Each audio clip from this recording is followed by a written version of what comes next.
Hello friends, ഇന്ന് വളരെ tasty ആയിട്ടുള്ള ഒരു ബ്രോക്കോളി, ക്യാരറ്റ് അതോടൊപ്പം തന്നെ മുട്ടയും കൂടെ ചേർത്തിട്ടുള്ള ഒരു തോരൻ റെസിപ്പിയാണ് നമ്മൾ തയ്യാറാക്കുന്നത്. വളരെ ഹെൽത്തി ആയിട്ടുള്ള റെസിപ്പിയാണ്. അതെങ്ങനെയാണ് ചെയ്യുന്നതെന്നൊന്ന് നോക്കിയാലോ.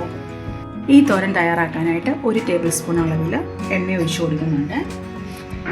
ഇനി ഇതിലേക്ക് കുറച്ച് കടുക് ഇട്ട് കൊടുക്കാം.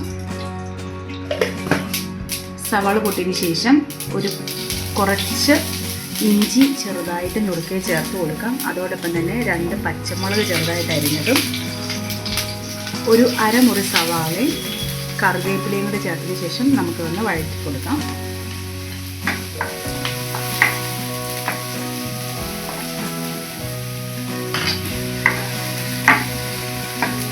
സവാള ഒന്ന് സോഫ്റ്റായി തുടങ്ങുമ്പോൾ നമുക്കിതിലേക്ക് കുറച്ച് മഞ്ഞൾ പൊടി ചേർത്ത് കൊടുക്കാം.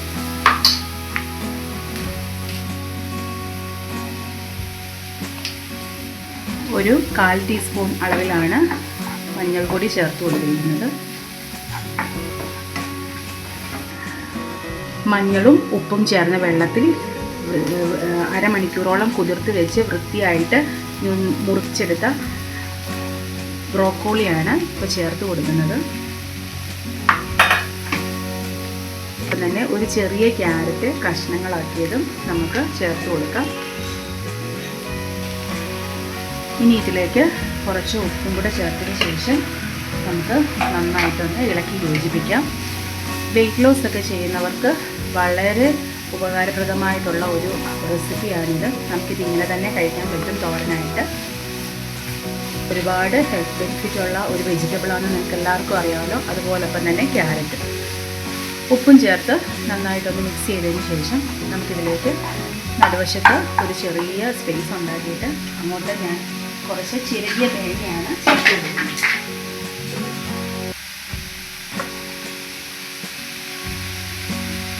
വളരെ കുറച്ച് അളവിൽ, ഞാനിപ്പോൾ ഒരു 4 ടേബിൾ സ്പൂൺ അളവിലാണ് തേങ്ങ ചേർത്ത് കൊടുക്കുന്നത്.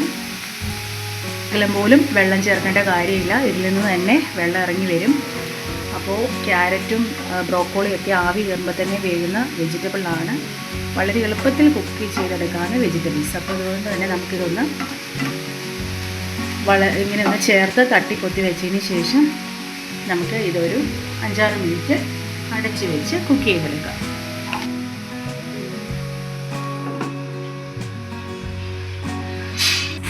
ഇപ്പോൾ ഏകദേശം ഒരു 4-5 മിനിറ്റ് ആയിട്ടുണ്ട്. നമുക്കൊന്ന് തുറന്ന് നോക്കാം.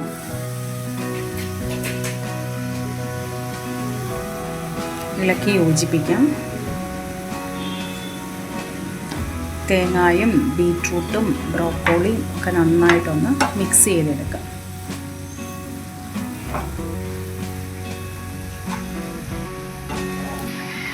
ഇനി നമുക്ക് ഇതിൻ്റെ നടുവിൽ ഒരു സ്പേസ് ഉണ്ടാക്കിയതിന് ശേഷം ഇതിലേക്ക് ഒരു മുട്ട പൊട്ടിച്ച് വയ്ക്കുക. 1-2 മുട്ട ചേർക്കാം. കാരണം മുട്ടയുടെ ടേസ്റ്റ് കൂടുതൽ വേണ്ടവർക്ക് 2 മുട്ട വരെ ചേർക്കാവുന്നതാണ്. ഇനി ഇതിലേക്ക് നമ്മൾ ആഡ് ചെയ്ത് കൊടുക്കുന്നത് കുറച്ച് കുരുമുളക് പൊടിയാണ്. അതോടൊപ്പം തന്നെ കുറച്ച് ഉപ്പ് പൊടിയും കൂടെ ചേർത്ത് കൊടുക്കാം. ഇനി മുട്ട ചൂടായി വരുമ്പോഴത്തേനും ഇനി ചെറുതായിട്ട് ഇളക്കി യോജിപ്പിക്കാം. എല്ലാം കൂടെ ഒരുമിച്ച് ചേർത്ത് ഇളക്കാം.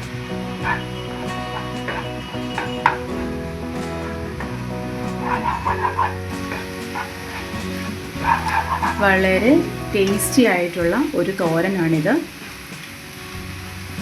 നിങ്ങൾക്ക് ഈ റെസിപ്പി ഇഷ്ടമാവുകയാണെങ്കിൽ തീർച്ചയായിട്ടും നിങ്ങളുടെ വീട്ടിൽ ട്രൈ ചെയ്ത് നോക്കാൻ മറക്കല്ലേ. നന്നായി ഇളക്കി യോജിപ്പിച്ചതിന് ശേഷം നമുക്ക് ഫ്ലെയിം ഓഫ് ചെയ്യാം.